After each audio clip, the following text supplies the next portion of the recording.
Do you think the Austrians are more active on social media? Like, I feel Huh. like there's just a lot of prominent Austrian Twitter accounts.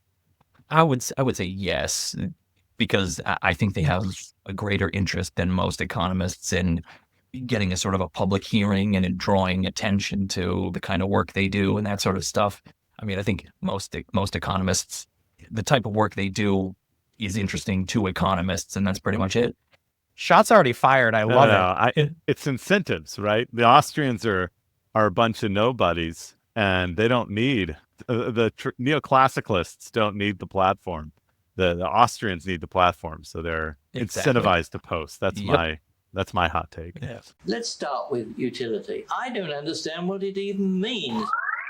Everybody has some kind of utils in their head that they're calibrating. There's hardly anything that hasn't been used for money. In fact, there may be a fundamental problem in modeling what I want to model. Do you think it's fundraising? Like, is that the incentive they're responding to? Yeah, I mean, if you don't have a platform, it's kind of like I used to post a lot on LinkedIn. I used to get like when I first was kind of getting into the industry, I was a lot more public. And now that I'm kind of established, I just don't really, I post what I want to. I post what I think is going to be interesting. I'm not a consultant like you, Phil, so I don't really have like this reputation to uphold. So yeah, I don't know. I guess that would be my example, my personal example. Like they have more to prove. Neoclassicalists have been in the White House for the last 100 years or whatever.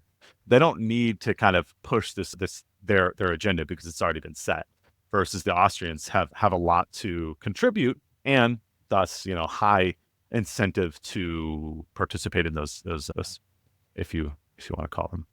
Yes, we are back. It has been forever. We've been trying to get everyone together, and unfortunately, we couldn't even do that today. Eric is sick, unfortunately. Rest in peace. He was hitting the fighting games hard, as they like to say. And in his place, we have a guest we've been trying to get on the podcast for a really long time. Let me know if I'm saying this correctly. Dr. Matt McCaffrey, That's correct. like the running back. Yes, and in fact, I grew up in Colorado, and he's no relation to me, but I used to lie at school and tell people that he was my uncle to impress them. So yeah, so exactly like that. We have been following each other on Twitter for quite some time, and what initially turned me on to a lot of your research is that you talk about games. Like you do the traditional economics, academic research, which I'd love to talk about, but you also talk about games quite frequently. Why? What's wrong with you? Well, to some extent, I guess I'm a glutton for punishment. When we get on in a little while, I think we'll talk a bit about loot boxes and some of that controversy. And that's a good example of how you can spend now years and years making the same arguments and not really getting anywhere, just banging your head against the wall. So, in a lot of ways, it hasn't been super, beneficial for me, but it's just something that I've been interested in for a long time. I mean, I played games long before I had any kind of academic interest in them.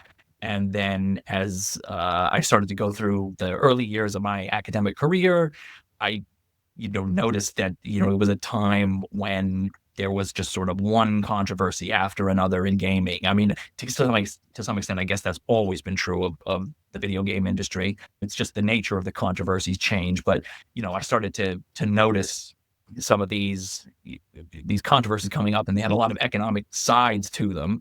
And at the same time, I also started to notice that other people were doing research that was often ignoring the economic aspects and of these different problems, like loot boxes, for instance. And so I thought, all right, I can't help myself. I got to get in and try to inject a little common sense into the discourse.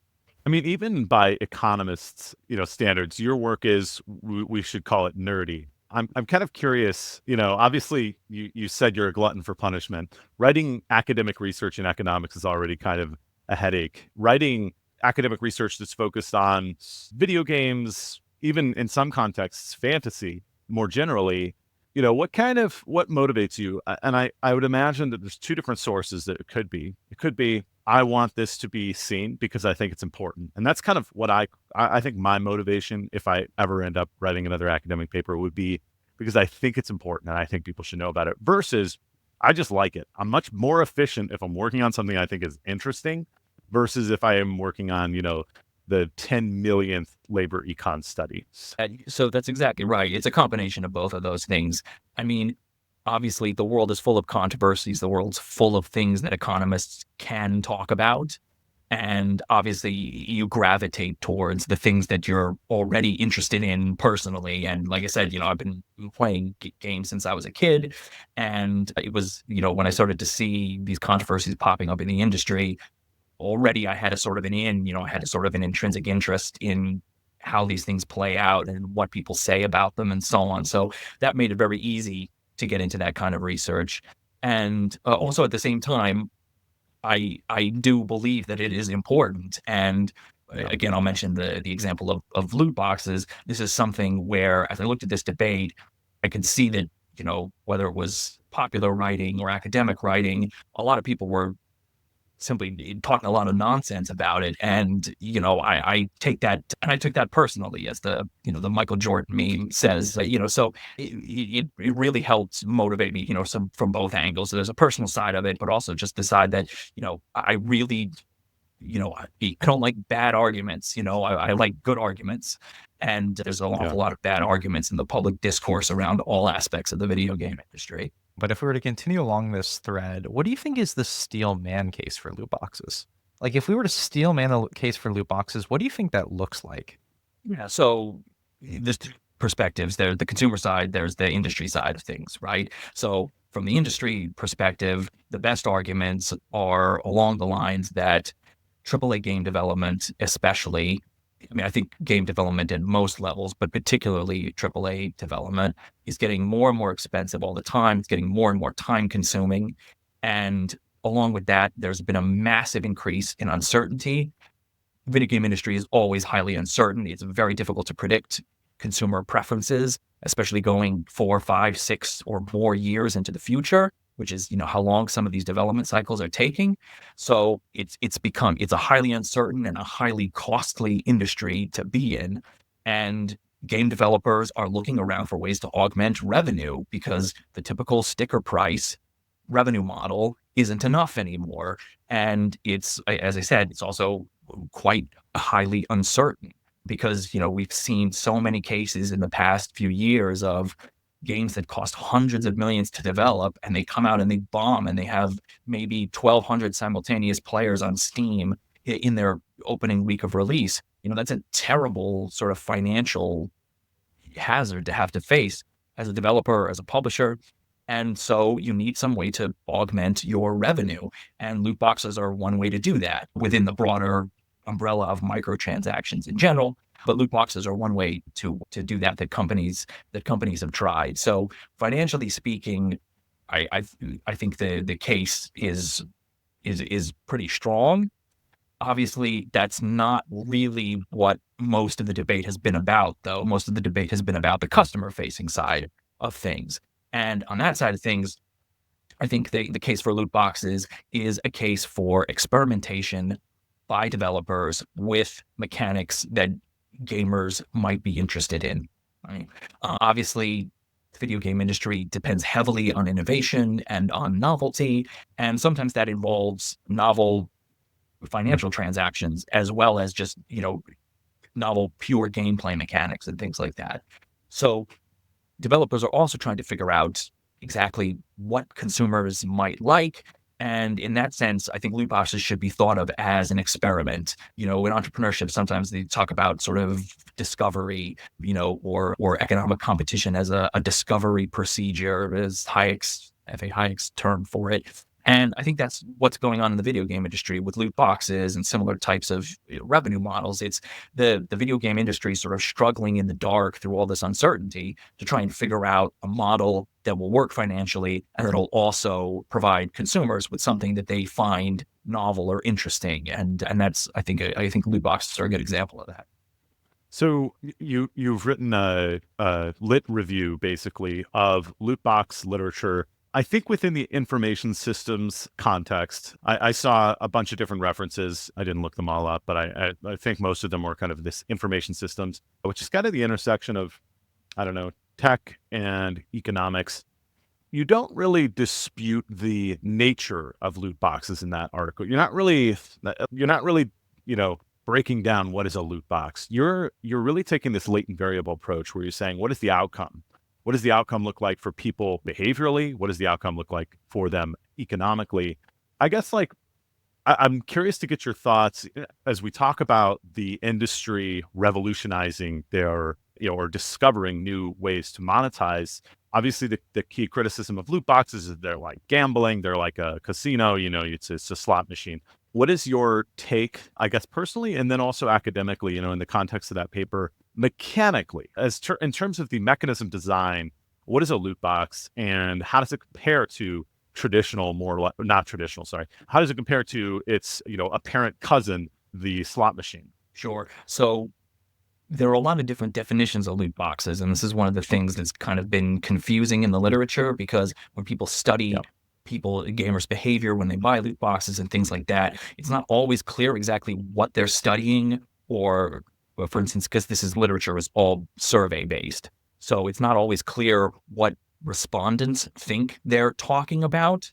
So there is a lot of confusion about this. Now, just for the purposes of this discussion, I'll say, so loot boxes are randomized in-game awards that players can sometimes buy using real-world money, right? So there are a variety of ways to earn them in games. They can either be earned through completing various sort of challenges. They can sometimes be purchased using a purely in-game currency, or sometimes they can be directly or indirectly purchased using real-world currency. So sometimes the in-game currency acts as a kind of mediator where you switch real-world for in-game currency and then buy a loot box indirectly, right? But the point is, in some cases, including some very high-profile games, you can spend real-world money on loot boxes, and that's the part of the mechanic that has proved controversial, and that's the kind that has inspired these comparisons to things like traditional gambling and so on.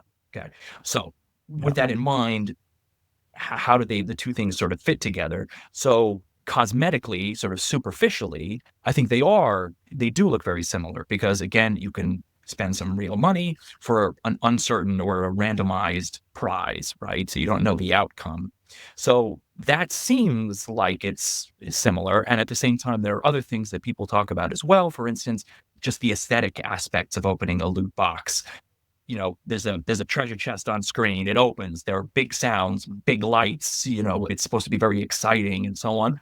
And a lot of people say, well, isn't that very similar to sort of how slot machines work? And they're trying to, encourage you to get excited. And so you'll continue to pull the lever, so on.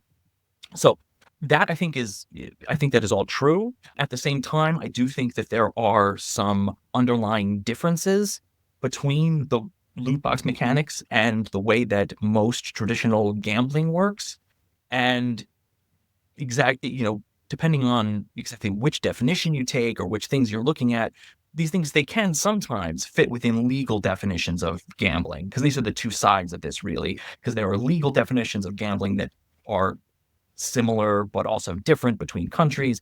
And then there's the sort of behavioral side of things, which is when people open or buy loot boxes, do they behave in the same way that, say, compulsive gamblers behave, or, slot machine addicts or something like that. So on the legal side of things, sometimes they are similar, sometimes they do fit, and they fit better the lower the bar is, basically. So in some countries like Belgium, for example, they have fewer restrictions in their definition of what constitutes gambling.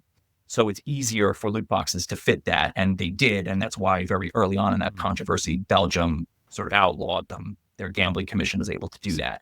But in other countries like the UK, for example, where the standards are higher and there are more criteria to establish what constitutes gambling or a game of chance, the gambling authorities and so on have been a lot more sort of circumspect. So just as some quick examples of how things might be different. So first of all, the notion of a stake that you would typically have in gambling, some money that you put up, is not exactly the same, because, for example, loot boxes are available for a fixed price, right? There's nothing uncertain about the price you pay, and there's no uncertainty whatsoever about whether or not you will get it back, because you won't, right? It's a price, you pay it no matter what.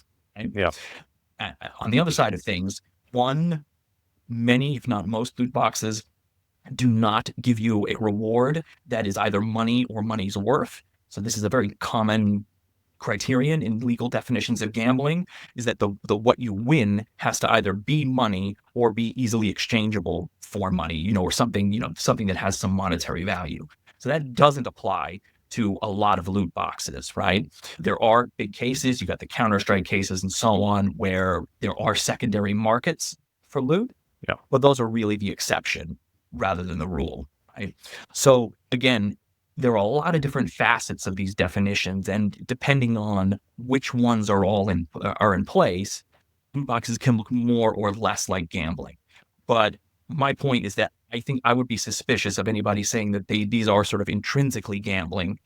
That seems to me to be a bridge too far. In the extreme cases, yes, they do start to look like that, but most cases are not extreme, right? And also, What are the extreme cases?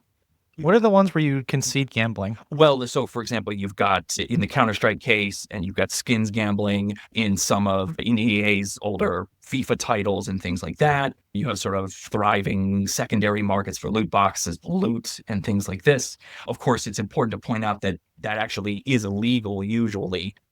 Players who do that are usually violating their end user license agreements, and because typically, at least, you do have to agree that you are not going to sell this loot, let alone sort of gamble it in some kind of secondary market. So you get some. Why is that the line? Why is the secondary market the line that a game needs to cross? Now I understand all these are against the terms of service, but so if I accept your definition, the one I always go back to is Pokemon cards. Why are Pokemon cards not under the same definition? Because there's a secondary real world market for Pokemon cards or for Magic the Gathering cards. So I hear this kind of, in the Netherlands case, they called it in circuit and out of circuit money, whether or not you can redeem anything for real world value. And I think that's a really important point because it prevents gambler's fallacy, because you can never earn it back, right? You know it's in the system. I think that's a really important psychological point too. But I don't understand why a secondary market is like this crossing line, and why Pokemon gets a separate set of rules, because no one is willing to say that Pokemon is gambling, Pokemon trading cards. Exactly. And that is basically the reason why I would argue that loot boxes are usually not gambling, is because typically they do fall into exactly the same type of transaction that you get when trading Pokemon cards or trading any of these kind of collectibles that you pay money for, but that also have a randomized result. So I do think that those are similar, and for that reason, loot boxes should probably not be thought of as gambling in any kind of strict sense. When it comes to the secondary market, that's not usually sort of the dividing line between what makes something gambling or not gambling.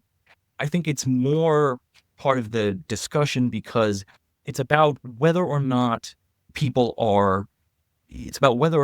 the act of sort of buying the loot boxes itself, that's the sort of the behavioral question you're trying to figure out, right?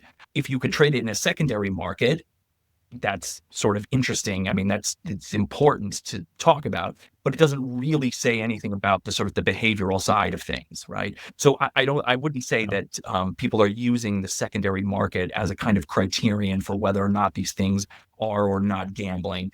It's just there, I think, more as evidence of sort of a broader economic problem, or the potential monetary worth of some of these types of things is if people can manage to create these secondary markets, right? So it's kind of feeding back into part of the definition, I guess. So I think from my reading of your review, the main, I mentioned this earlier, the main evaluation criterion is outcome based. It's what is the psychological impact on these people? What's the financial impact on these people? Is there a secondary market? Are you trading after the fact?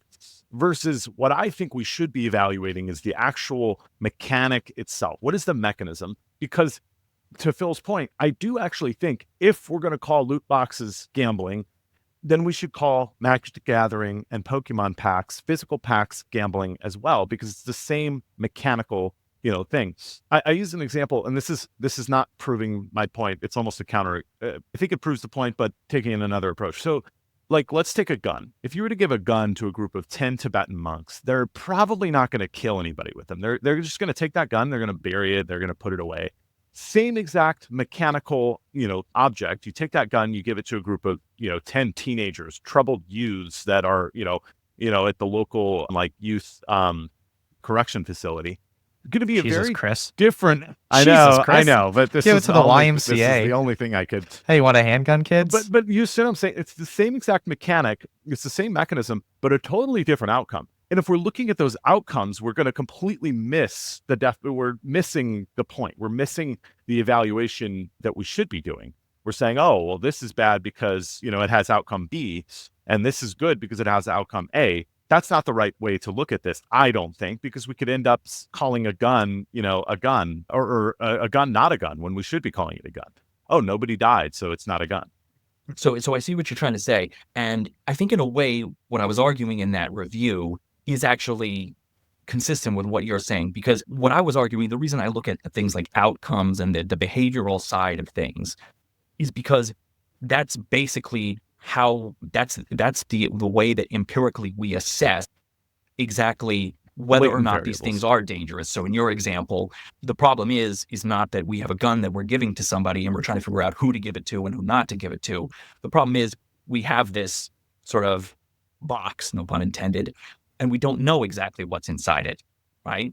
So the only way that we have to absorb, to figure out whether or not it's something that's potentially dangerous is to see how people use it, right? So that's the crucial reason why we need sort of the empirical side of all this, because we need to see how people use it, and do in fact people react to loot boxes? Do they spend on loot boxes in the same way that similar people spend on casino games like slot machines and things like that? So that's the big question. And that's one of the big problems in the literature, is that everybody's kind of assuming that because there are some superficial similarities between the two things, that they must be sort of functionally equivalent to this. And that's one of the purposes of my review, is to say, no, that doesn't necessarily follow. That's something we need to investigate. You cannot assume that. But many of the methods used to evaluate loot box purchase behavior and things like that do implicitly assume everything that they need to prove, right? Because again, of course, we could find definitions of gambling that seem to fit loot boxes and so on, but those aren't necessarily significant, right? That's just the law. That's just something, that's the law that somebody invented. It's not written into the fabric of the universe that that's what constitutes gambling, right? What we care about, or at least what I think we should care about, is people's behavior and people's welfare, right? How do they actually buy loot boxes? And do they seem to exhibit addictive behavior? And do they seem to face the same kind of problems that, say, compulsive gamblers face? Are their lives destroyed? Do they go bankrupt? Do their families implode? This kind of stuff. And that's one of the crucial things that you need to show in my review, is that very few people were even talking about those questions. And those that aren't showing any kind of compelling evidence that these terrible sorts of things are happening, at least not at any kind of scale. Yeah. What's an experiment you would accept that would show that? Like, what would you find as compelling evidence if you had to design one? Sure. So this is the difficult question, is exactly how you would define it. So it's not that difficult, I think, to sort of abstractly design what the experiment would look like. But basically what you would want to know, what you would want to have, is a longitudinal study that looks at loot box purchasing behavior over time and compares it to a number of sort of key criteria, right? Looking at purchasing frequency, and not just that, but but absolute amounts spent, and also amounts spent as a proportion of disposable income, right? So you have a core of sort of key metrics looking at these kinds of things.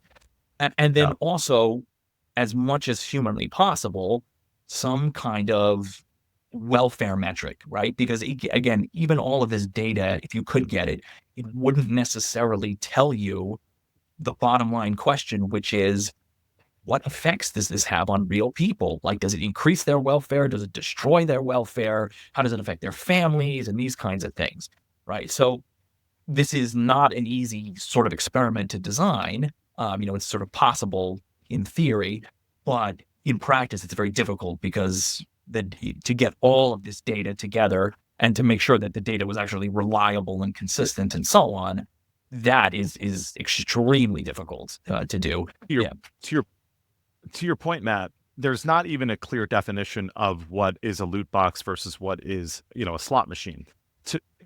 The way I would set it up is I would have a treatment variable. That is, did you receive the loot box treatment or did you receive the casino treatment, the gambling treatment? And if those two things are different, we should see a statistically different outcome for those people, assuming they're identical people, right? That's kind of like the experiment that I'm setting up. Economically different too, though. Like, it's not enough just to show a difference. Like, we have to show that the coefficient matters, right? Like, this has to really, I think, show downhill. Yeah. We don't want to be making policy interventions over like a -1 coefficient. Well, no, and in this, to be clear, the reason, okay, so there's two complications. The first thing is we actually want to show that if we're saying that loot boxes are the same as a casino, we need to show that there is no statistical difference between the outcomes of the two things, which is like not as easy to measure statistically than a statistical difference, right? It's like, okay, why aren't they different? There's probably some unobserved. And then the other component here is back to Matt's point, like what are the definitional differences? We would need to have two things that 100% of people say this is casino and 100% of people say this is loot box. Because if there's any overlap, it's not a clean experiment because it's ambiguous what these things are. You can't say A or B because A is part of B and B is part of A. So I almost think that it's, at least in that context, maybe I'm setting it up wrong. Like it's actually impossible to experimentally determine whether or not a loot box is gambling. In many ways, I think you're probably correct. I mean, I think the best you can kind of hope for, as you say, is to sort of put the behaviors side by side and see, or do people react in the same way, right? Whether you're using a quantitative or a qualitative type of metric to assess this, one way or the other, you need to be comparing these, right? And also, it's crucial that the people who are sort of doing this, or, in the case of the current literature, or answering survey questions or things like that, actually know what it is that you're talking about as the researcher, because it's very often not obvious at all that this is the case. So there's so many different problems with just figuring this out. And it's very similar, incidentally, to the other great controversy in the history of the video game industry, which is about video games and violence, right? So superficially, rest in peace, that argument. What was that? 1990s to 2010s. But I remember psychologists going on Dr. Phil, like trying to point out the similarities in brain activity. You remember that? Yeah, exactly. The thing is, it was a huge thing. And by the way, though, it's still going. Like, there's still literature on this kind of stuff. I was going to say, I know people. It's died in the public forum, though. The public forum has rejected it. It's not a regulatory topic anymore. Even loot box. I mean, that was the other thing we didn't get to talk about. Like, it's kind of like PAX loot box Kana. Right now, like, it is peacetime on the war front, and Roblox has basically been immune to criticism except for the Hindenburg report, and I've been amazed at the level of randomness that exists in games targeted at young children, and no one has gone after it. There's a lot of randomness. Shocking. Yeah, absolutely. A lot of randomness in Roblox games. Blocks Fruit has RNG. Like, everything you would consider loot boxes exist in. Can you buy Roblox a loot box in Blocks Fruit? Absolutely. They have RNG mechanics. Okay, I played for like 4 hours and I didn't see any loot boxes. There are a lot of daily spin wheels, even if they're not monetized. They're those aren't monetized. Like, you can go and you can buy any item you want. You can buy in the store in Blocks Fruits. There is an alternative. There's a substitute for that random process. I think that's interesting. It affects the definition or whether or not it holds any legal water. Convenience in Blocks Fruit. I think that's fine. Like, I think maybe, Matt, to give you like the game economist perspective, because I think that's the other thing we want to talk about, is like, from a design perspective, loot boxes solve problems for us. I think one of the things Eric wanted to mention that I totally agree with him is it helps us fractionalize content. So one of the things that we like find in games is that there's a high willingness to pay for digital good, because that digital good is durable and pays dividends over a long period of time, which is however long you play the game multiplied by how many times you use the item. So if you buy like a MOBA character in League of Legends, that is giving you a stream of dividends for a long time. And so breaking up that value is good because it also lets us dose it out to players.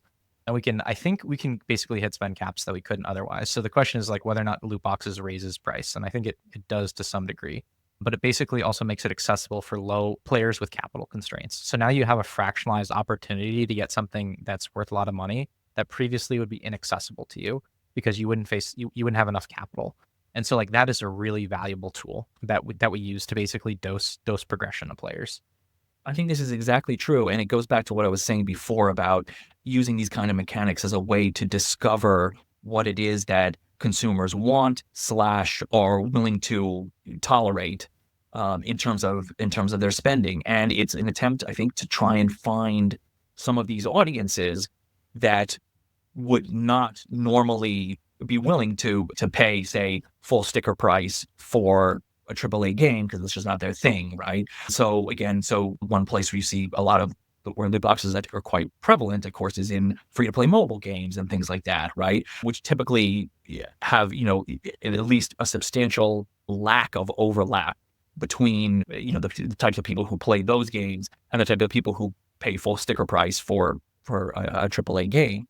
And, developers, publishers, and so on, they don't know in advance exactly what these customers are going to want or what they're going to be willing to play, what they're going to be willing to pay for, and so on. But they do have, you can bet very good money that they are not going to shell out $70 to $100 for a game. Rather, they want the traditional free to play model, right, where no money costs to get in, and then small payments after that.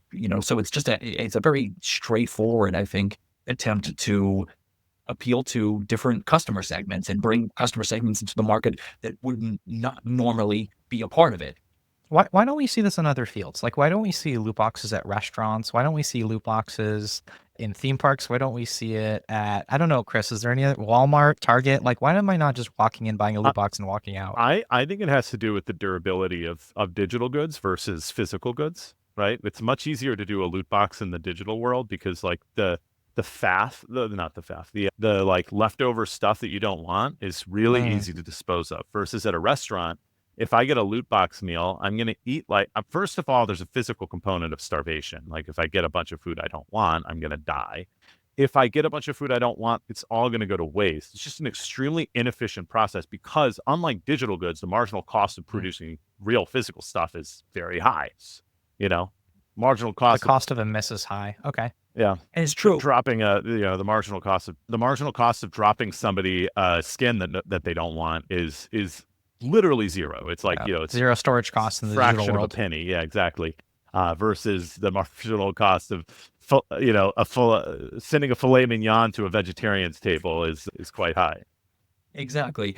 And there's another aspect of this too, which also comes back again to similarities or lack thereof with gambling, which is that loot boxes are not generally independent goods. They're they're only ever complements. They have no value essentially outside of the context of a game, right? Whereas, you go to a restaurant and you order a loot box meal. Well, presumably it's because you want a meal and that's the good that you're trying to consume. Whereas loot boxes only exist in the context of these other games that you're going to play. It would make no sense. I mean, nobody would buy them if they didn't have some kind of connection to the game. That's a crucial part of the value they have. Even in those cases where they do have some kind of like real world monetary value, ultimately it comes down to the fact that they have cosmetic value or functional value within a game. So in a way, they're not even independent products in the same way that you would, for instance, if you went to the supermarket or the restaurant or whatever and had, a surprise box that you could buy and who knows what's going to be in it, right? So again, it's a very different offer, I think, economically for people. Interesting. So I know you're not a Web3 person, but that's almost an argument against Web3 because in Web3, the whole idea is interoperability and interdurability. I can take this and bring it from here to there. The goods are all complementary versus, what would it be? I guess you had called them perfect substitutes. They cannot be, perfect complements that cannot be exchanged between environments. Yeah, exactly. They always, I think, have a kind of a complementary aspect to them, as opposed to the vast majority of goods and services we consume every day, which are valued for whatever their own properties are. So one thing I'd like to do before we get into what we've been playing, which I do want to do, is I would love to understand how we look at loot boxes through Gary Becker's theory of addiction, rational addiction. And for listeners who are unfamiliar, this is Becker's theory that you can have a rational addiction because a lot of the signs that we normally associate with addiction aren't really addiction, or at least that's how I read the paper. So the most powerful argument I remember from that paper, and feel free to disagree with me, Matt, But I remember like how people respond to price as being a really important part of observing this. So one of the things we observe is that people who are quote addicted, they still respond to like changes in the tax rate that we might put on cigarettes. People will quit smoking, and we can kind of observe their elasticity, so to speak. I don't think it really comes down on like, okay, well, is there an elasticity that is now considered addiction? But he is trying to provide a framework for us to think about that, a model. Is that the way should we think about it as economists when we go into these loot box studies? Well, it's a really important part of it that needs to be part of the conversation. I won't be quite as as they always call Gary Becker the economic imperialist on the grounds that you know the critics always say he wants to make it only about economics, and economics is always March. So I'm not quite as extreme as the critics imagine Becker was, but it absolutely has to be a part of the conversation because without understanding people's economic behavior, you can't understand these behavioral issues that I was referring to before, right? Because you're absolutely correct. People do respond to price changes. People do respond to policy changes in the form of different tax rates and things like this. Of course they do, and they do that just as much with with loot box purchases as with any other kind of purchase they would make. So you can't consider the policy, no matter what your policy intervention might look like, you can't reasonably consider it without at least taking this kind of stuff into account because it is crucial. It is a crucial part of the story, even if it's not, the entire conversation. We got to talk about what we've been playing. It's been way too long. I think we should start with our guest. You're a gamer. You were forced into games at one point or another. Yeah. No, I mean, I started playing games sort of, or I guess mid '90s. That was the first time my family bought a computer, and then later, my parents were not thrilled, with the concept of video games. They always, they give us the usual, you're gonna waste your life doing this and all of that. And although I have to, Little did they know I And would. look what we've all done. yeah, Little did they know they were Wasted our right. yes, lives. exactly. That's the problem is that they were exactly right. But fair play to them, they were very generous and tolerant. Although when we were, I think it was about 14 years old or something like that, my brother and I bought an N64 used at a pawn shop. We weren't allowed to have it, so we hid it, and we would wake up at like 1 a.m, go and plug it in and Oh my play God. GoldenEye for like 3 hours, and then crash out, and then wake up and go to school and so on. So yeah, but in any case, yeah. So it's been a little while. It's been a few generations worth of games that I've been interested Wow. in. As to what I've been playing, actually, I have kids, so I don't play as much as I do. When I was a bachelor, and it takes me a long time to get through games. But I've actually been playing a lot in the past month or so, and managed to make it through many more games than I'm usually able to. But recently I played Return to Monkey Island, the point and click adventure game. That's a genre that I've loved since way back in the day.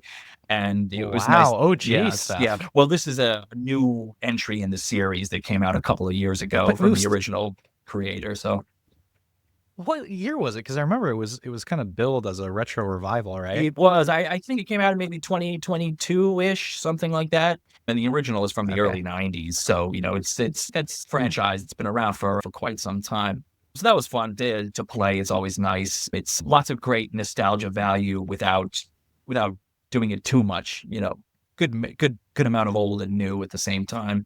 And then I completely shifted gears after that, and I played Black Ops 6. But I have to say only the single player campaign, because I do not play Call of Duty multiplayer, despite the fact that that's what 99% of the people in the world play those games for. I exclusively play them for the single player campaigns. Didn't they release one of the Black my Ops God. without a campaign at all? I think they did with 4 or 5 or something like that. Oh my god! Seen as a so- huge mistake. Battlefield did What- this too. Why? I'm kind of curious. I didn't see Cut that. costs. Live service is, remember, live service is a money factory, right? Like you're No, I trying to know build why- an why engine that they is a did it. money tree. Why was it seen as a mistake? Because it turns out there's a lot of people who were actually interested in the single player, like it hurt Like premium Matt. sales. It was Matt they lost. Yes, exactly. I took my money elsewhere, and I guess the industry really paid attention. But more seriously, I mean, I think it's a straightforward issue, right? Is that single player campaigns, unless you augment them with microtransactions, loot boxes, etc., they don't really by themselves, they're not obvious revenue generators, whereas live service multiplayer games, aspects of games very clearly are, cash cows. Mm-hmm. So I think sometimes, I think they just made a mistake, and they just kind of underestimated the extent to which people actually appreciate a good single player campaign. But So do you consider yourself a console gamer or a PC gamer? You said your original video game was on PC. That you were these playing. days, I'm strictly a console gamer. I just at this point, family life and all that, I don't have the time or the money or the energy to be a really dedicated PC gamer. So it's so much cheaper and more accessible to be a console gamer at this point. So I know that PC gamers hate that, but that's the way it is. So yeah. And more recently, I've been playing. Right now, I'm in the middle of Indiana Jones and the Great Circle, which is phenomenal. So the most fun I've had playing the game in quite some time. And I was genuinely very surprised at their ability. So much of the fun of being Indiana Jones, and also combining a lot of elements of great Indiana Jones games of the past, including going back to like the point and click adventure games, which you would think that's really outdated. That no one cares about that genre anymore. But they bring a lot of elements of it into the modern game, and I find that really impressive. I think it's interesting that it sounds like you're pretty big into campaign games, single player games. You're not really a big disgusting. live service I player. hate it. Yeah. Phil So doesn't like gross. that. We're not allowed to, me and Eric are not allowed to talk about single player games in Phil's presence. Yeah, there's only so many times you could have your ass handed to you by a 13-year-old in a multiplayer battle PvP. before you get sick of it and realize, like, I can't spend my life doing this. Doesn't need to be PvP. Could be Candy Crush. Could be anything. Like I'm not judgmental at all. But like so here's my issue, Matt, is that the kind of like disconnect right now, or the problem, is that economists look at games and they think about what it can do for them, and they don't ask what they can do for games. And so I don't see microeconomic theory on in-game mechanics, right? We have very little to say about how you should optimally design a game. Why is that the case? Like, shouldn't we be extremely interested in like taking the economic imperialism and marching straight into games and dominating? Like, what is the missing link that we're not seeing this happen? Like, we do this in every other field. I don't understand why we haven't taken over game design yet. Yeah, I mean, I'm trying.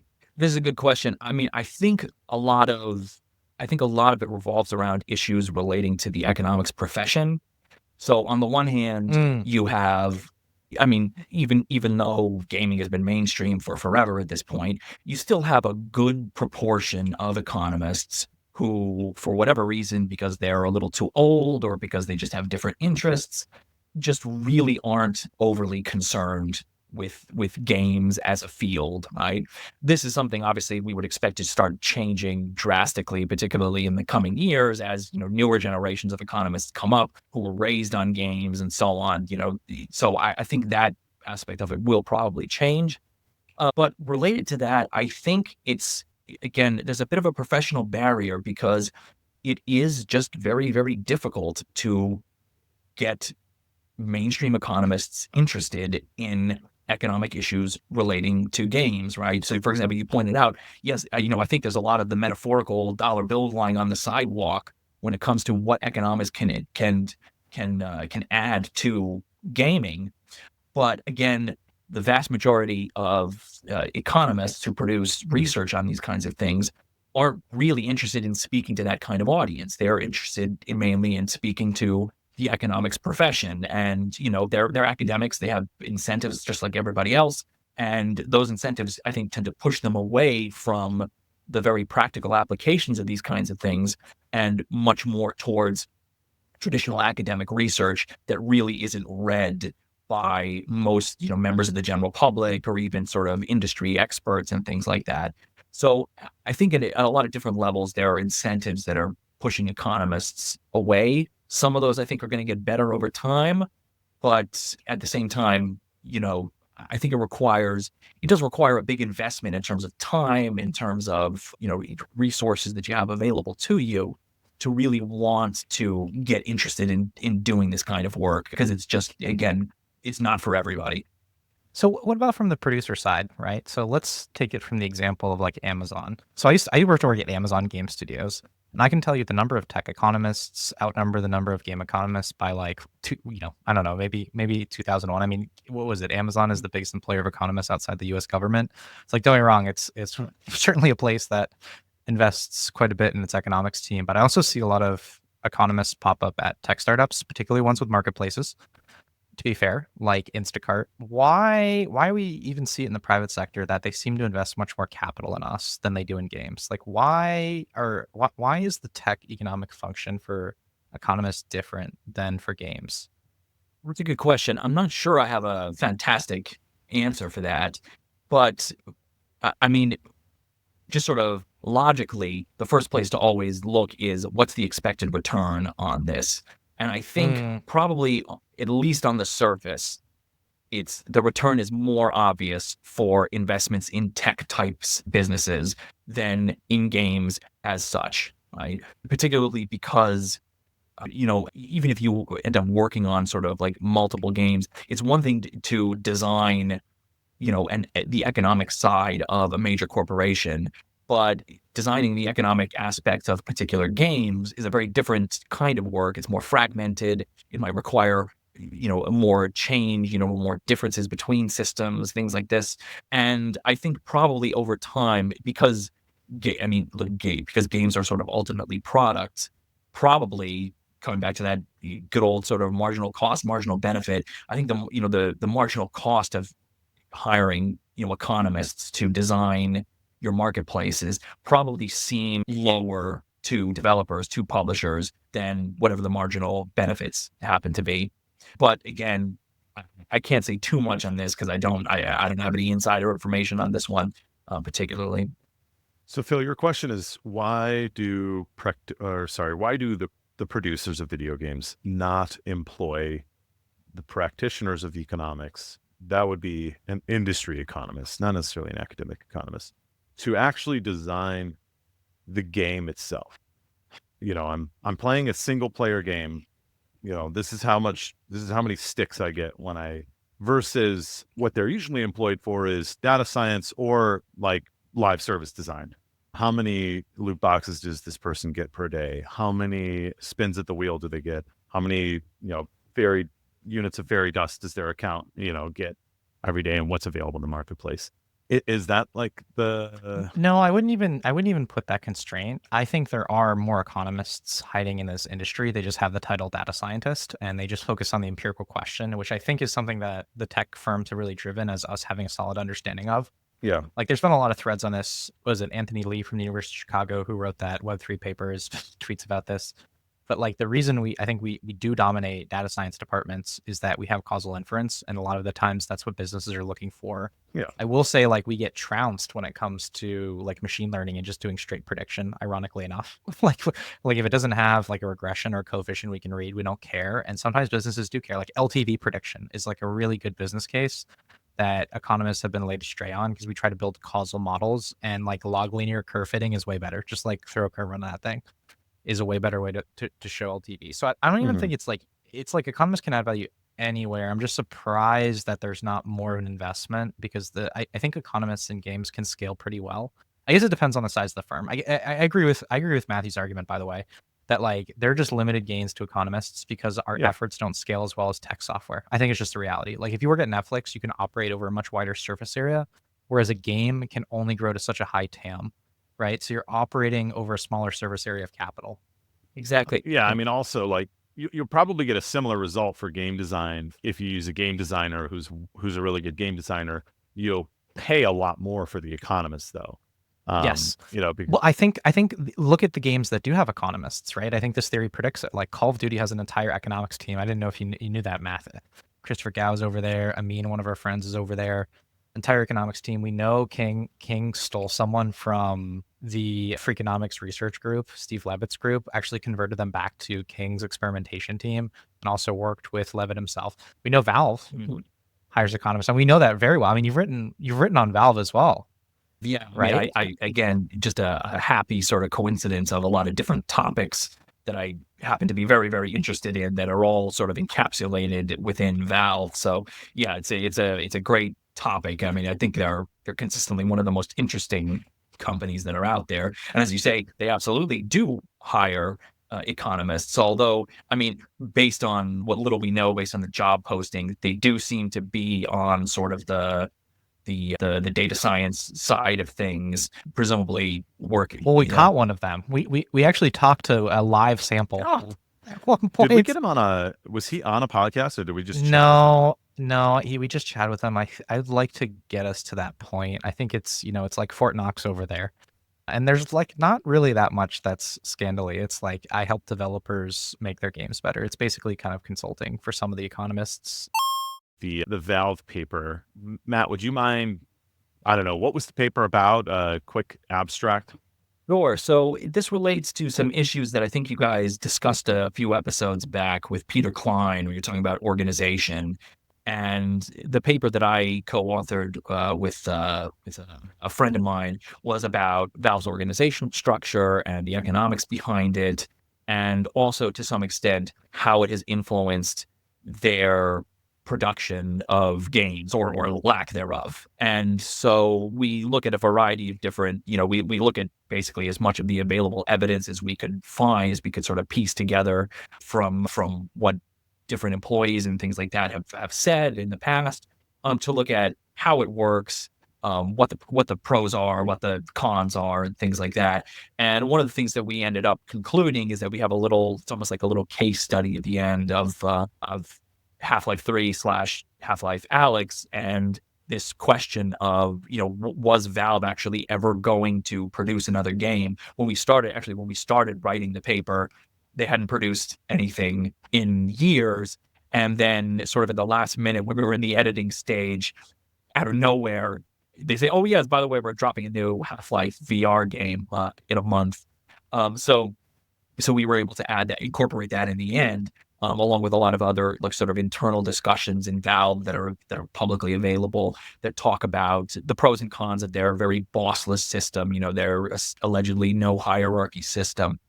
And one of the things that we concluded was that, I mean, it's pretty clear because a lot of employees, current and past at Valve, have explicitly said this, that it's the lack of hierarchical control and the lack of bosses that has contributed massively to Valve's inability to produce and successfully ship games over the past 10 or 12 years or so. So, there's a lot of sort of evidence in the form of, testimony of big people in the company to say that this is one of the main causes of the problem.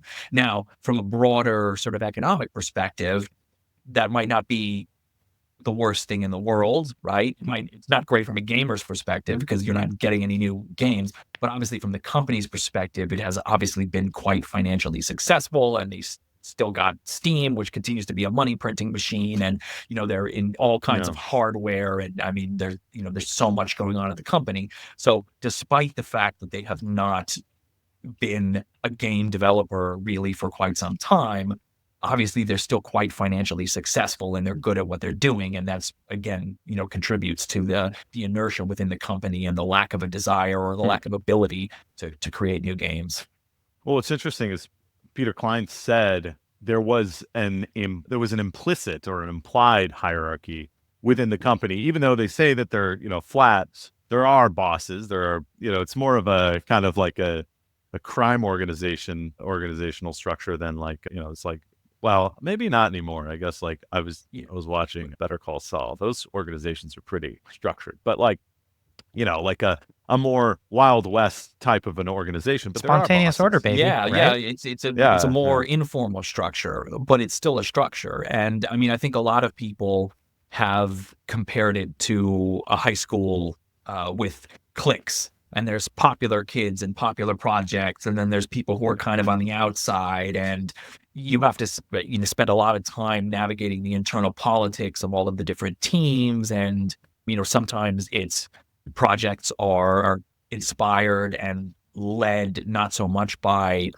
a real need or even by a particularly great idea, but simply by the force of personalities of the people who become the implicit bosses of the different groups. So, there's a variety of people who have made these kind of criticisms of the company and said, look, on paper, it's all flat and nobody's your boss, blah, blah, blah. But the reality of it is that there are implicit bosses going right up to people like Gabe Newell at the top, who, you know, I think the Valve employee manual says, at Valve, nobody's your boss, but Gabe's more not your boss than other people, and ultimately he obviously does have influence and control in the company and can, if he wants, if he's not busy on his boat in New Zealand or whatever he's doing, he can come in and say, look, you're fired, you're fired, you're fired. This project's canceled. We're funding this other project way more, and so on. So there is very real authority there, even if it's not there on paper.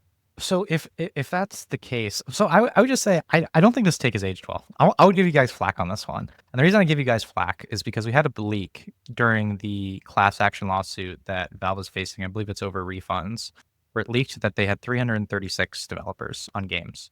And so that is astonishing low for AAA game developer size. So like if you look at Call of Duty, 3,000, 5,000 employees when you think about all the outsourcers and studios involved.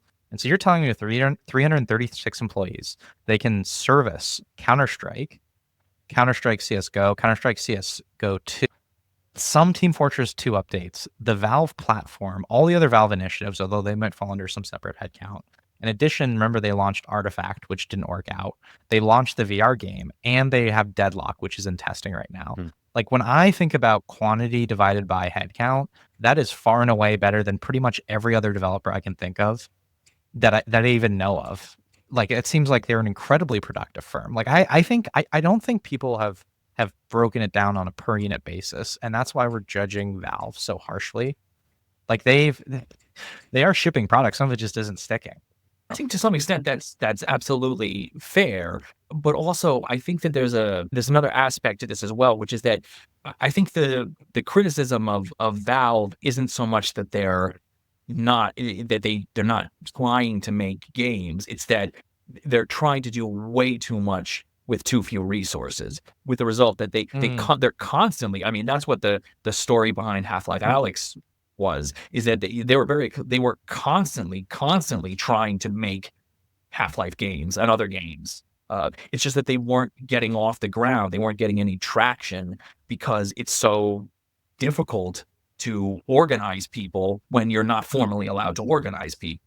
And so it was just a constant series of false starts for them. So, with that in mind, and you're right. I mean, it is impressive that they do so much with so few employees. And that in turn, I think has to do with the fact that I think the company is intentionally kept relatively small, obviously much smaller than any of Valve's major competitors. And that in turn, I think, comes back to an organizational issue, which is that these kind of flat companies, they seem to have a lot of trouble scaling. It seems to be very difficult to get them up over more than, say, a few hundred employees without either changing the company radically, spinning it off, bringing the hierarchy back in, or whatever. So I think that this has been a conscious choice on Valve's part.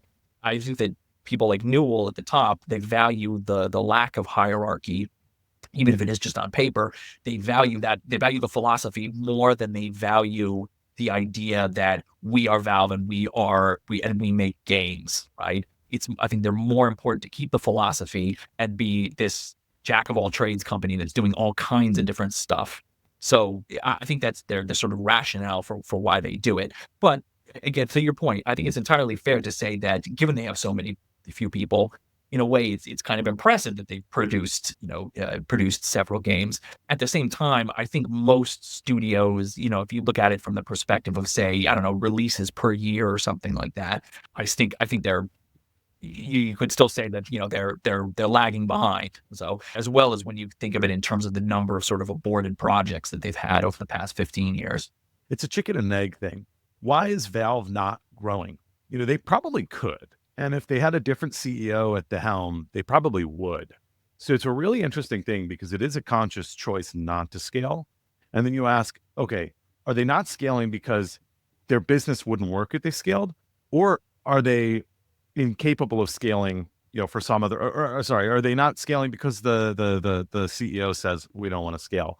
And it'll be really interesting. I think a good experiment will be once Gabe does leave, what happens? Once they have somebody else at the helm, what do they end up doing? Because I think at this point, you look at Valve and you look at something like Microsoft, maybe Microsoft's not the best example, or Xbox is maybe a better example. They went in a completely different direction where they were like, we're going to grow until we are, producing video games. So yeah, it's really interesting thing that I think we won't probably know the answer to and for another 20 years or so. But yeah, I've been speaking of ginormous platforms that scale. Didn't we already talk about Blox Fruit? I had this in the notes, but I thought I already talked about Blox Fruit. Tell us more. Tell us more, the Chris. last episode? Well, tell us about your Roblox journey. My Roblox journey. Because Matt's gonna have to play co-op with his kids. He's got to figure out what he's up against. To be honest, my big battle as a parent right now is preventing my kids from having any access to Roblox whatsoever. Whoa. What's wrong with Roblox? Talk about hypocrisy. Jesus Christ. He should use this podcast as evidence against you, or she. Yeah, it's the open market. There's all kinds of stuff I'm absolutely happy for them to play, but I don't know. I can't do it with the Roblox or any of that family of. Is it the monetization or what's the I get this a lot, and I'm kind of curious what people, I think there's a really negative perception about it, and I'm curious what is it. It's actually not about monetization at all, to be honest. If anything, it's more about sort of basic kid safety stuff, the difficulty of monitoring what they're doing, who they're chatting to, and things like this. It's just, this is one of those areas where I actually do think that there's, some potential, some very significant threats to kids in terms of the kind of stuff that they eventually can access. And it's very, very difficult to monitor that as a parent, at least from my experience. So, much more on the safety side of things. Yes, exactly. So that's interesting, because that's an easy problem to solve for Roblox, right? They can just they can have parental controls that's password protected, and it says, hey, you can't access. And in fact, they have some level of this. It's not, I don't think it's quite as far as chat no longer works and you have access to. That's a very important thing to have.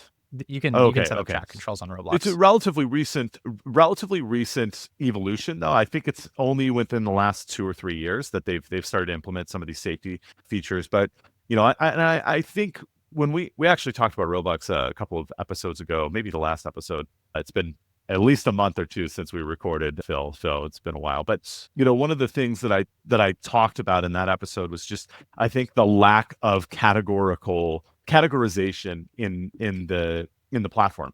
The inability to search by genre, the inability to search by feature, the inability to search by safety, by age group. Just I wanna have a lot more.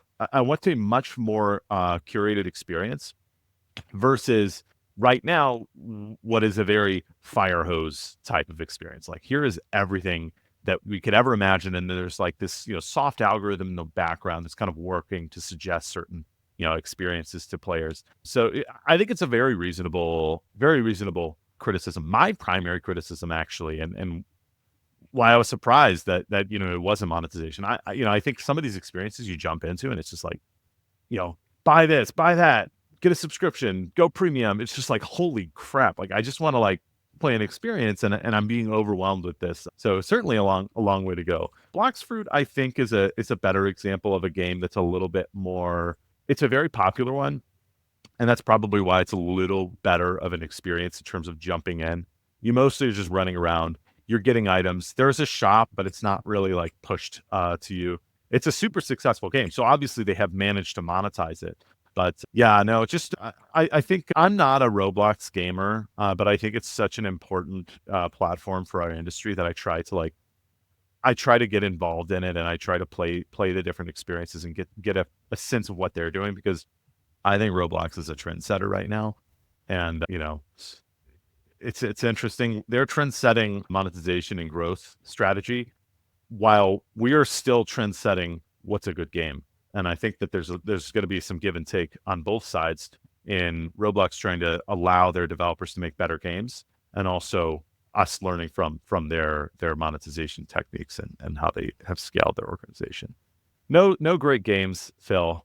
I want to point out this book I've been reading though, because Matt also wrote a book about, or an article on the economy of Westeros, I think, or the economy of Yes, this is a great political transition. We got to talk economies. about this paper. So I really want to dig into that. Tracy's. Matt, I've been reading Brandon Sanderson series called Mistborn. I don't know if you're familiar with Sanderson's work at all. I know his work a bit, and in fact, one of my younger brothers knows him. My cousin's like been over to his house and stuff like that. It's like, yeah. And it's like I come from a big sort of fantasy family, so yeah. So Okay. I haven't read Mistborn myself, awesome. but everyone tells me it's the most amazing series ever.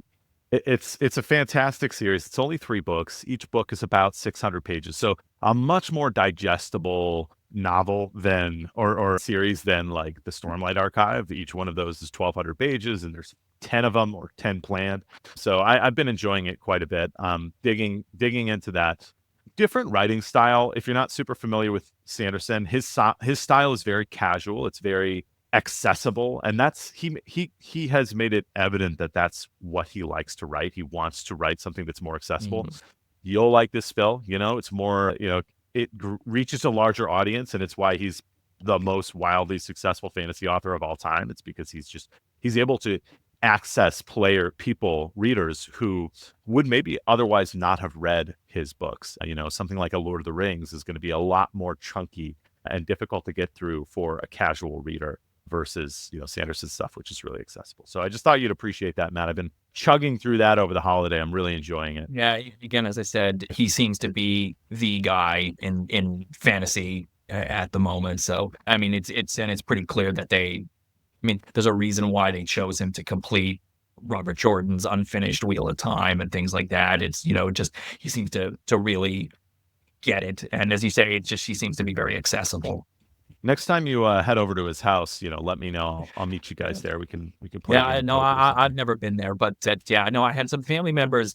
I guess they were really into him, like in the early days through Wheel of Time stuff, and so they met him at cons, and I don't know, ended up somehow like becoming acquaintances or with him. But again, I'm not going to do the stolen honor thing, because that wasn't me. So obviously you love fantasy. You come from a fantasy background. You're probably the only person I know who's written an academic paper about a fantasy world. I'm trying to think of anybody else. I would love to Edward hear Castronova about in some way. I don't know. Like, I don't know. That's true. That is true. But that was like pretty, talking about the economy of a video game that exists. It's an economy one could measure. Versus Westeros, which is pure fantasy. Well, he talks about Second Life. He like goes into like, kind of almost like almost like an anthropologist might go into, like, look at the safari. Look at how the economist man interacts in the virtual world. Yeah, and Ultima downward sloping demand curves. And the early MMOs. The economic man responds to incentives in the digital world. But the individuals in Second Life are real people, and the individuals in Westeros are fantasy people. That's fair. But I hear your point, Phil. Matt, I'm super curious. What drove you to write this political science paper about Westeros? And hold on, it is called "We Do Not Sow the Economics and Politics of a Song of Fire and Ice." We'll link it out in the podcast description, as well as your loot box paper. Awesome. I just want to show that out. Oh, well, thank you for that. Yeah, so this was a case where I started watching Game of Thrones, the TV show, and basically almost immediately picked up the books because I got to get more of this. And the more I read, the more struck I was by the fact that in so many ways the overall narrative, it's just so structured by a lot of very classic kinds of economic problems. And the reason I think for this is because it's pretty clear now that George R.R. Martin has massively drawn on real historical cases, whether it's the War of the Roses or other conflicts and things like that. And so he knows his history, I think, to a big extent. So he was able to draw on real historical details about things like how public finances worked, and sort of weave those into his narratives. And so as I started to read the books in particular, I was really struck by that. And I thought, okay, well, I gotta you're going to get some mileage out of this. Let's talk about it. So yeah, it was absolutely, it was a lot of fun to research and to write and to, pour over all the different books and try and, for little, little points, little arguments and things like that. Because also I do think I think he's, a pretty talented writer as well. And so it's not just that he has the right details, but also he expresses them in, I think, very a rather eloquent way as well. So that also makes it so much easier. And it was just a lot of fun to mine those books for the little economic history insights.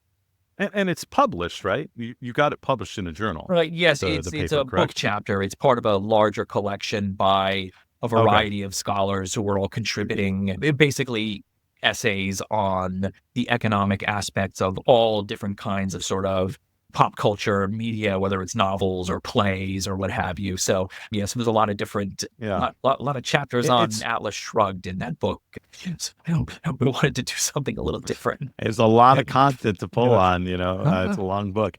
So it's beyond a passion project, it goes beyond, oh, this is something I'm really interested in. There's value in putting this out there. I guess, what would your like academic economist's take be if you had to put on your economist hat, like on why it's important for this type of stuff to be written? Why is this article important?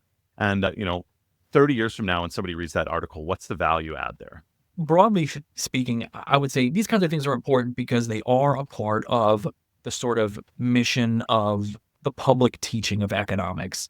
This is something that, basically outside of, or within academia really is not something that is particularly highly valued. Again, the incentives of most academic economists are to do academic work, and the general public and the public teaching of economics is just not a priority for most academic economists because you can't publish in the top journals with that kind of stuff.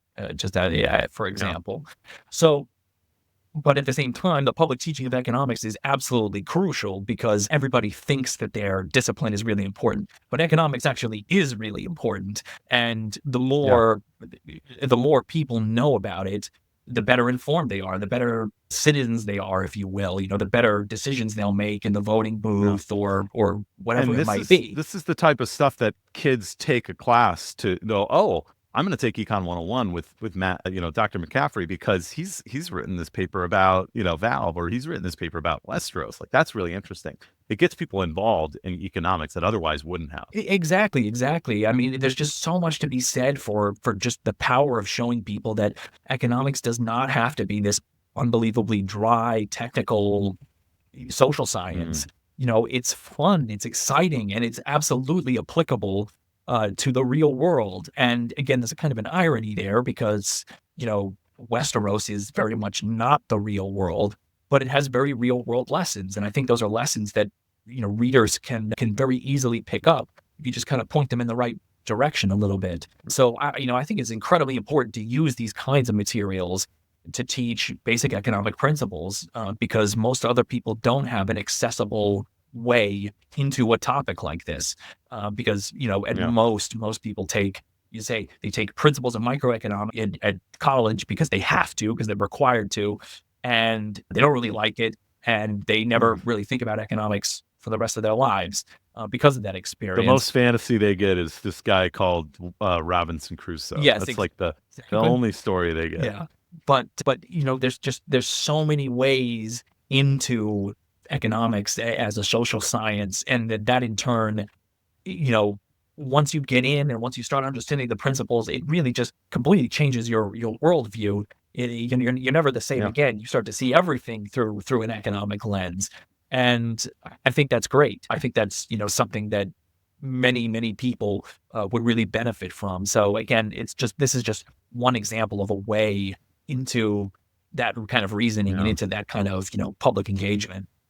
Yeah, I think most people, especially college-educated people who've taken Econ 101, will be able to identify economics within its own context.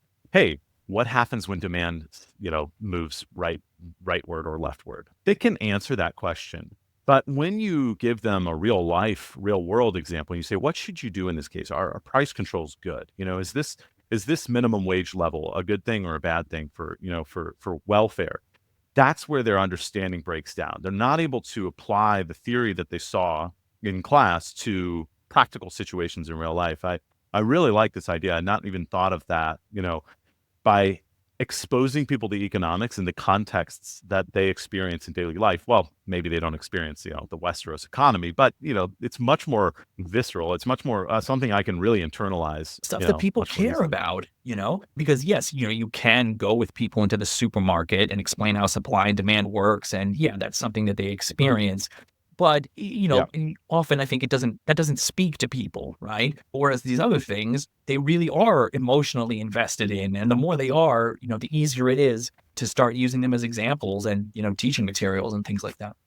So how do we look at A Song of Fire and Ice as an economic message that George R.R. Martin was trying to send, right? Because he can say in a novel that demand curves slope upward, right? He can create a reality that is different from our own. And so we're always trying to impose this reality onto it. Like I remember there was this economic calculation of the Death Star, like how much the Death Star would cost. It's hard for me to imagine that cost is operating in a normal world, or like they're operating as like rational agents, or like any of our theories would hold up. There's this famous idea of like plot armor. I don't know. Is that really economical? Is it, like there's a lot of golden fist rather than, hand moving here. So what is George R. R. Martin trying to say, you think? Well, I think because he takes this because he has all of these historical influences, I think that guides his narrative. And it's really hard to say, actually, to what extent he kind of consciously recognizes the sort of economic principles that he's illustrating. But a lot of what he has to say is about the economic basis of life and the importance of economic issues in determining, ultimately these very grand political games of thrones and things like that. At their basis, there are a lot of very fundamental economic problems that drive all of these things. It might not be the whole story. It's not pure economics necessarily, because you got dragons and these other things that don't really fit the economic metaphor, and But so but on. play with me. Play with me but for a second here. nevertheless, it's important. Pl- Yeah. But play with me here for a second. If we were to like think about the White Walkers, and this is a question from Eric, one of our co-hosts, which I thought was a really sharp question. Like, how would we think about the White Walkers in terms of an economic theory? And he's suggesting potentially it's a collective action problem that Martin is illustrating. Like they all really have like the thing that is constantly we're made aware of is like this threatens the entire world. Is this our global warming, and are the dragons the nukes? Like these are the analogies that are always being made. Do you think those are accurate? Probably, yes. I mean, I would suspect that the White Walkers, people have talked about them as things like a metaphor for climate change and things like that. Actually, it's not even really a metaphor. It's like literal climate change, basically.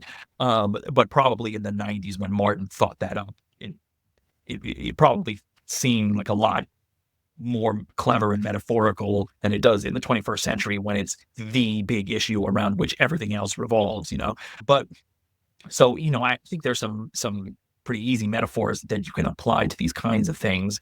But again, it's a little strange because if it is, I'm not sure the metaphor says what Martin maybe wants it to say, because, for example, when you think of it as like, I'm not sure it works actually, for instance, as like a collective action problem, because people do act collectively to stop the White Walkers. I think the problem in the early books is that, or the early seasons of the TV show, is that people are either unaware of the threat or they assume that it's a mistake or it's part of somebody else's plot. It's just, it's a deception or something like that. But I think once people do figure out that there's a big threat, they do collectively act, and you have most of the big powers in Westeros coming together to fight them.